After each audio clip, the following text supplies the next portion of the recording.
Running joke ngayon ang tungkol sa partner ni Andy Eigenman na si Filmar Alipayo as in panlalait ng ibang netizens as if alam nila ang mga nangyayari, hindi lahat ng cheater, magandang lalaki.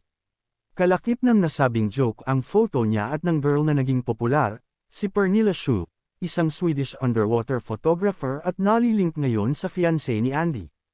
Sa Facebook post, sinabi ni MS.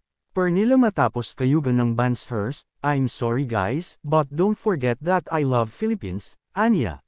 Saad naman niya sa Instagram account niya na naka-private na as of this writing kung bakit maraming galit ang mga tao sa kanilang isip at katawan.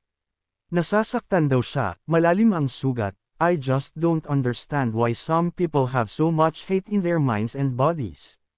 I hope that if you ever make a hurtful comment, you can still sleep peacefully at night and smile knowing you've caused someone pain. I'm still human din naman. I still feel hurt, and when it's too much, it cuts deep."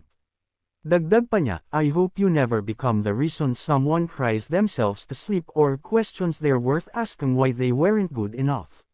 Nakiusap din siya na sana naman daw ay maging mabait sa iba, "We're all going through something. Can we at least try to be kinder to one another? Naman, I mean no harm to others. If you will be kind to me, and I assure you that I'll be kinder to you.